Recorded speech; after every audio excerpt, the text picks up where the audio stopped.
વિદ્યાર્થી મિત્રો, ધોરણ 10 વિષય વિજ્ઞાન ચેપ્ટર નંબર 13 વિદ્યુત પ્રવાહની ચુંબકીય અસરો ભાગ 3 માં આપણે જમણા હાથના અંગૂઠાનો નિયમનો અભ્યાસ કરવાનો છે અને એની પર આધારિત તમે કેવી રીતે વિદ્યુત પ્રવાહની દિશા જાણી શકો.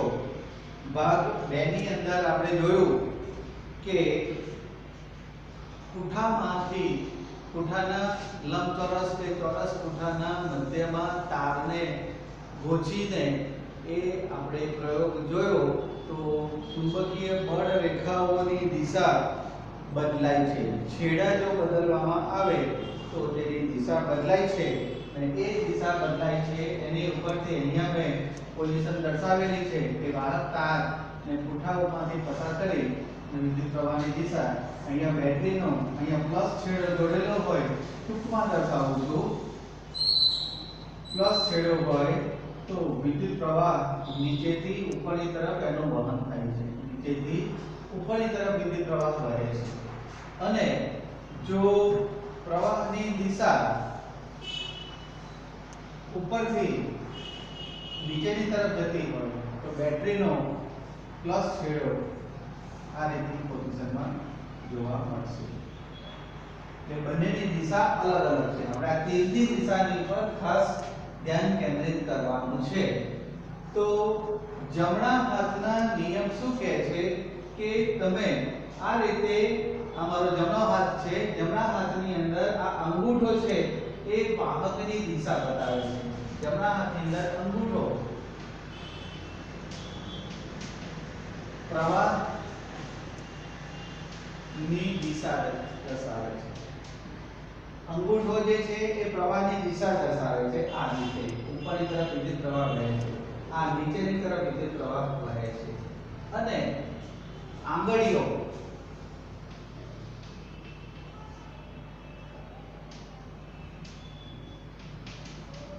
ચુંબકીય ક્ષેત્રની દિશા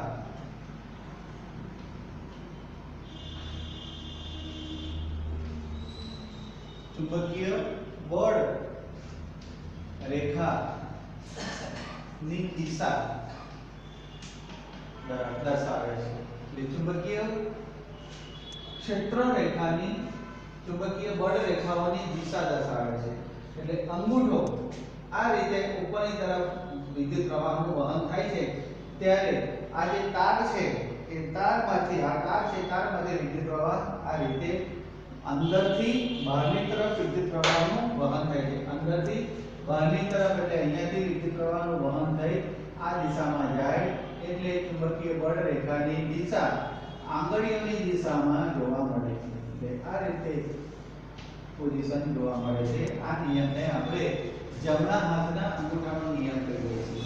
હવે આ પોઝિશનની અંદર તમે જોશો તો ચુંબકીય બળ રેખા ઉપરથી, એટલે કે વિદ્યુત પ્રવાહની દિશા ઉપરથી નીચેની તરફ જાય છે તો બહારથી અંદરની તરફની પોઝિશન જોવા મળે છે. એટલે બહારથી અંદરની તરફ ચુંબકીય બળ રેખા જોઈ શકાય છે. એટલે બળ રેખાઓ આ રીતની પોઝિશનમાં જોવા મળે છે.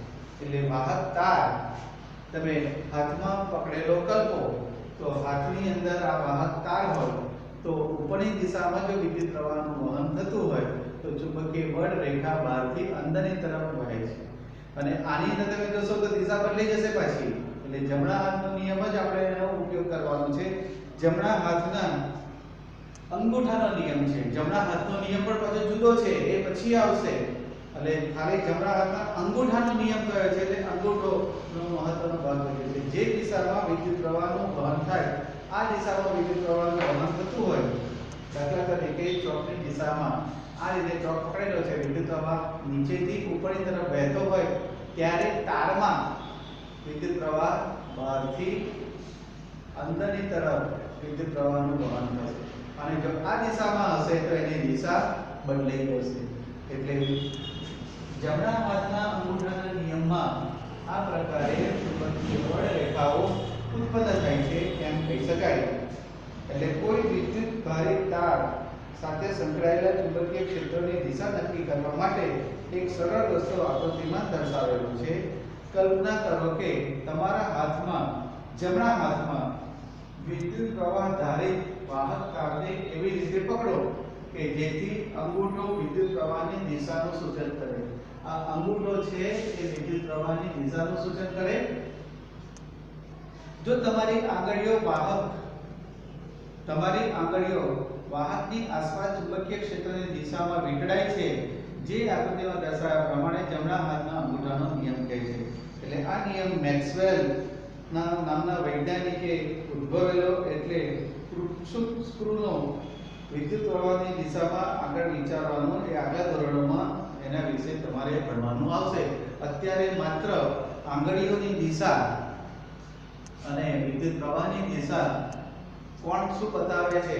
અંગૂઠો એ વિદ્યુત પ્રવાહની દિશા દર્શાવે છે અને આંગળીઓ તે ચુંબકીય ક્ષેત્રની દિશા દર્શાવે છે। એટલે આ રીતે સમક્ષિતિજ રીતે એને આપણે વર્તી શકાય।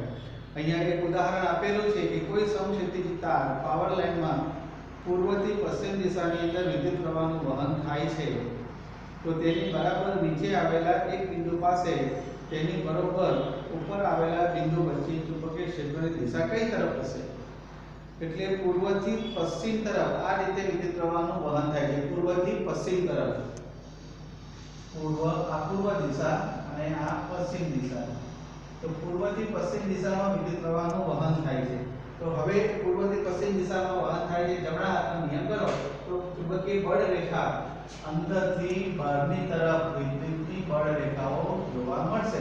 એ સ્પષ્ટ થઈ જશે। એટલે વિદ્યુત પ્રવાહ પૂર્વથી પશ્ચિમ દિશામાં વહે છે। જમણા હાથના નિયમને લાગુ પાડતા પૂર્વ દિશાથી જોડતા ચુંબકીય ક્ષેત્ર રેખા તારને લંબ રૂપે સમતલમાં સમઘડી દિશામાં એ પ્રસ્થાપિત થશે। આ જ રીતે તારના પશ્ચિમ છેડાઓ જોતા ચુંબકીય ક્ષેત્રની રેખા વિષમઘડીની દિશામાં જોવા મળે છે।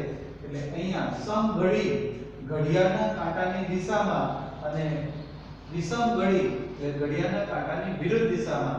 અહીંયા તમે જોશો તો અહીંયા સમઘડી છે અને આ વિષમઘડી છે। અહીંયાથી 12 ત્યાર પછી ઘડિયાળમાં તમે અહીંયા જુઓ, અહીંયા 12 આવશે, 11 આવશે, અહીંથી 12 11 10 એ રીતે વિષમઘડી કહેવાશે। જ્યારે અહીંયા ચુંબકીય બળ રેખાઓ 12 1 2 3 4 5 6 7 એ રીતે આવશે। એટલે સમઘડી, આ સમઘડી છે દિશા અને આ વિષમઘડી।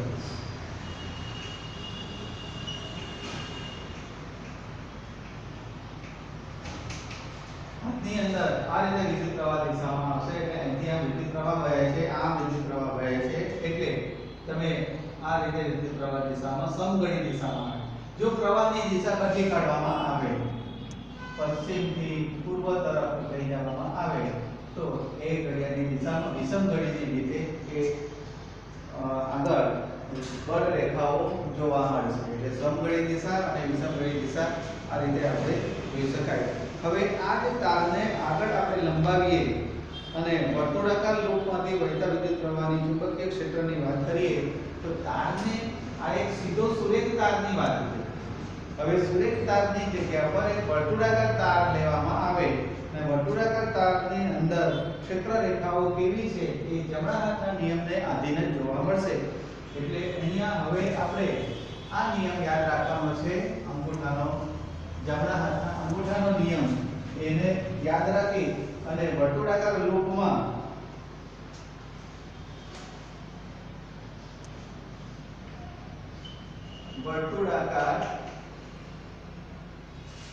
લૂપમાંથી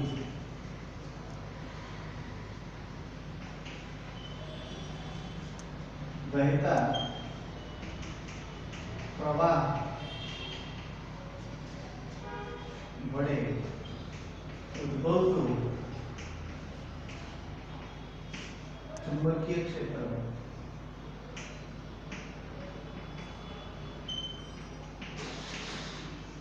વર્તુળાકાર લૂપમાંથી।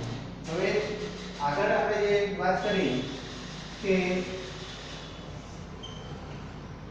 સુરેખ તાર લીધો, એની જગ્યા ઉપર એક કુટુંબ એવું મોટું કુટુંબ પસંદ કરો, એમાં બે જગ્યાએ કાણા પાડો, એક નીચેથી અહીંયા પસાર કરી આમ લાવો અને અહીંયાથી નીચેની તરફ બહાર એટલે આ દિશા તારની દિશા આ રીતે જોવા મળશે અને આ રીતે વિદ્યુત પ્રવાહનું વહન કરો.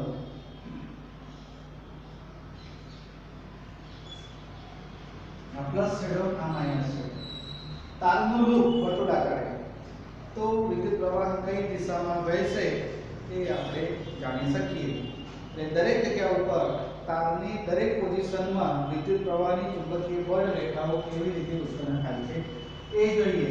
અહીંયાથી આપણે વિદ્યુત પ્રવાહમાં જોઈએ તો બળ રેખાઓ આ દિશામાં એનું વહન પામશે.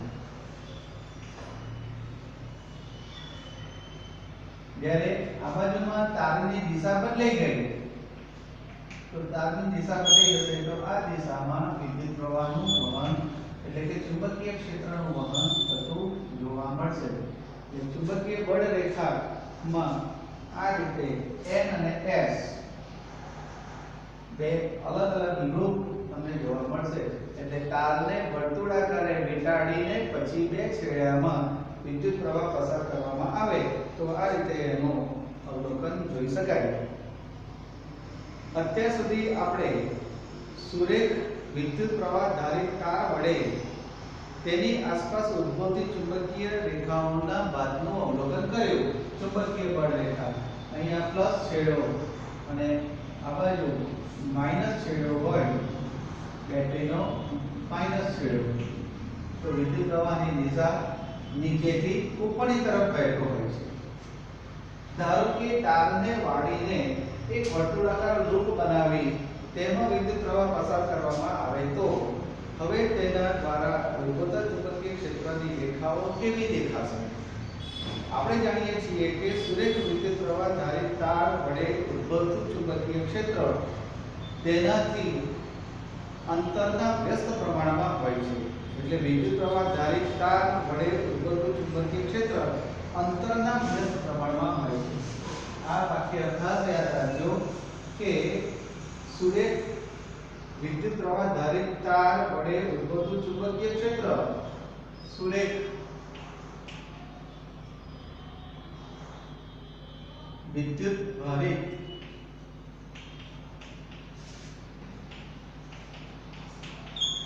તાર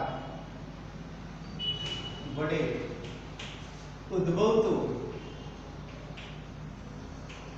ચુંબકીય ક્ષેત્ર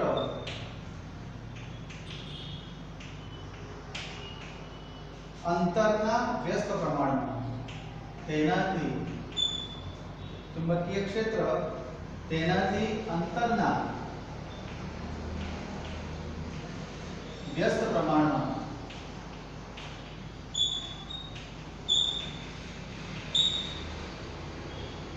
હોય છે. આ શું કહેવા માંગે છે? સુરેખ તાર આ સુરેખ તાર છે. સુરેખ તારમાં વિદ્યુત ભારિત તાર વડે ઉદ્ભવતું ચુંબકીય ક્ષેત્ર તેના અંતરના વ્યસ્ત પ્રમાણમાં હોય છે. જો અંતર ઓછું હોય તો ચુંબકીય ક્ષેત્ર વધુ હોય. અંતર વધતું જાય તો ચુંબકીય ક્ષેત્ર ઘટતું જાય. એટલે અંતર વધે ચુંબકીય બળ રેખાઓમાં અહીંયાથી આમ બહારની તરફ જાય છે એટલે ચુંબકીય બળ રેખામાં અંતર આ તારથી આ ચુંબકીય બળ રેખાનું અંતર ઓછું હોય. અંતર ઓછું હોય તો ચુંબકીય ક્ષેત્ર વધારે જોવા મળશે અને અંતર ઓછું હોય તો ચુંબકીય બળ રેખા વચ્ચે એનું અંતર વધારે હોય. ચુંબકીય બળ ક્ષેત્ર એટલે આમ સુરેખ વિદ્યુત ધારિત તાર વડે ઉદ્ભવતું ચુંબકીય ક્ષેત્ર તેનાથી અંતરના વ્યસ્ત પ્રમાણમાં હોય છે. તે જ રીતે વિદ્યુત ભારિત વાહક તારમાં લૂપની અંદર લૂપની આસપાસ દરેક બિંદુએ ઉદ્ભવતા ચુંબકીય ક્ષેત્રને દર્શાવતી કેન્દ્રીય વર્તુળાકારની સાઇઝ તારથી દૂર થતા મોટીને મોટી થતી જાય છે. આકૃતિમાં દર્શાવ્યા પ્રમાણે ચુંબકીય બળ રેખાઓ વધારે ને વધારે વધતી જાય છે. જ્યારે વર્તુળાકાર લૂપના કેન્દ્ર પાસે પહોંચીએ ત્યારે મોટા વર્તુળના ચાપ લગભગ સુરેખ રેખા જેવા દેખાય છે. એટલે જેમ જેમ દૂર જતા જઈએ અહીંયા પહેલું વર્તુળાકાર લૂપ વધારે જોવા મળશે, એનાથી વર્તુળાકાર લૂપ ઘટતું જશે, એનાથી ઘટતું જશે. એક ટાઈમ એવો આવશે તો આ સુરેખ દેખા જોવા મળશે, સુરેખ જોવા મળશે. એટલે જેમ કેન્દ્રની દૂર જતા જઈએ તેમ તેમ ક્ષેત્ર રેખાઓ સળંગ જોવા મળે છે. એટલે વર્તુળાકાર મોટા વર્તુળાકાર ચાપમાં લગભગ સુરેખ દેખાય છે. વિદ્યુત પ્રવાહધારિત તારના બંને બિંદુઓથી ઉદ્ભવતી ચુંબકીય બળ રેખાઓ લૂપના કેન્દ્ર પાસે સીધી રેખા જેવી દેખાય છે. એટલે છેલ્લે જોઈએ તો એક સીધી રેખા સ્વરૂપે અહીંયા મેં દોરેલી છે. આ લીટી જે દોરેલી હતી એ બળ રેખાઓ તમને કેવી થઈ જાય છે? સીધી થઈ જાય છે. એટલે ચુંબકની અંદર એટલે ચુંબકીય ક્ષેત્રની રેખાઓ જેમ જેમ દૂર જાય તેમ તેમ ચુંબકીય બળ રેખાઓ સીધી રેખા જોવા મળે છે. અહીંયા લૂપના કેન્દ્ર પાસે સીધી રેખાઓ લૂપના કેન્દ્ર પાસેથી સીધી રેખાઓ જેવી દેખાય છે. જમણા હાથના નિયમનો ઉપયોગ કરી એ હકીકત સરળતાથી ચકાસી શકાય કે તારનો દરેક લૂપ વાળો ભાગ અંદર ચુંબકીય ક્ષેત્રમાં એક જ દિશામાં ફાળો આપે છે. એટલે એક જ દિશાની અંદર એનું કોણાવર્તન થતું જોવા મળે છે. આપણે જોઈ શકીએ કે વિદ્યુત પ્રવાહ ધારિત તાર વડે આપેલા બિંદુથી ઉદ્ભવતું ચુંબકીય ક્ષેત્ર તેમાંથી વહેતા વિદ્યુત પ્રવાહના સમપ્રમાણમાં હોય છે. જો વર્તુળાકાર લૂપને n આંટાઓ હોય તો તેનું ચુંબકીય ક્ષેત્ર એક આંટા દ્વારા ઉત્પન્ન થાય છે. તો આંટાઓની સંખ્યા n ગણો ચુંબકીય ક્ષેત્ર લાગે છે, કારણ કે દરેક આંટામાં વિદ્યુત પ્રવાહની દિશા સમાન હોય છે. દરેક આંટામાં ઉદ્ભવતા ચુંબકીય ક્ષેત્રનો સરવાળો થાય છે. એટલે અહીંયા આપણે છેલ્લે જોઈએ કે જેટલા આંટાની સંખ્યા વધારે હોય તે પ્રમાણે ચુંબકીય ક્ષેત્ર વધતું જાય છે. એટલે આપણે એક જ વર્તુળાકાર લૂપની વાત કરી તો એવા અસંખ્ય ઘણા બધા વર્તુળાકાર લૂપ પસાર કરવામાં આવે તો એના અંદરના ભાગની અંદર આ અંદરનો ભાગ છે એ અંદરના ભાગમાં ચુંબકીય ક્ષેત્ર પ્રબળ બનતું જાય છે અને બહારના ભાગની અંદર ચુંબકીય ક્ષેત્ર નબળું બનતું જાય છે. એટલે બળ રેખાઓમાં ફેરફાર થતા જોવા મળે છે. એટલે આ રીતે આપણે એવા પ્રકારનું પૂઠું લીધું છે કે પૂઠાને સમતલ રહે તે રીતે ઘણા આંટાઓ ધરાવતી એના લૂપમાંથી પસાર કરો અને લૂપના છેડાઓ સાથે બેટરી જોડી રેવોસ્ટિકનું જોડાણ કરો. લોખંડનો ભૂકો પૂઠા ઉપર સમાન રીતે ભભરાવો તો અહીંયા પ્લગ મૂકેલો છે. અહીંયા બે બળ રેખાઓ જોવા મળે એ રીતે બળ રેખાઓ જોવા મળે છે. એટલે બળ રેખાઓ આ રીતે જોવા મળશે. જ્યારે કરંટ પસાર કરો ત્યારે થપથપાવો ત્યારે બળ રેખાઓ સ્પષ્ટ જોઈ શકાય છે. એટલે આના ઉપરથી તારણ આપણે એવું કાઢી શકીએ કે વર્તુળાકાર લૂપમાં વહેતા વિદ્યુત પ્રવાહનો અંદરના ભાગમાં ચુંબકીય ક્ષેત્ર વધુ પ્રબળ બનતું જાય છે અને બહારના ભાગમાં ચુંબકીય ક્ષેત્ર એ નબળું બનતું જાય છે. અને જેમ જેમ એ દૂર જતા જશે ત્યારે ચુંબકીય બળ રેખા નબળી પડતી જાય છે. એટલે સુરેખ વિદ્યુત ભારિત તાર વડે ઉદ્ભવતું ચુંબકીય ક્ષેત્ર તેના અંતરના વ્યસ્ત પ્રમાણમાં છે. અંતર વધે તો ચુંબકીય ક્ષેત્ર ઘટે, અંતરના વ્યસ્ત પ્રમાણમાં જોવા મળે છે. એટલે આના ઉપરથી આપણે હવે પછીના ભાગની અંદર આપણે સોલેનોઇડ ની રચના વિશેની વાત કરીશું. સોલેનોઇડ શું છે? આ વર્તુળાકાર લૂપમાંથી બનાવેલી એક રચના છે. એને આપણે સોલેનોઇડ તરીકે ઓળખીશું. કે સોલેનોઇડની રચના હવે પછીના ભાગની અંદર આપણે કરીશું. અસ્તુ.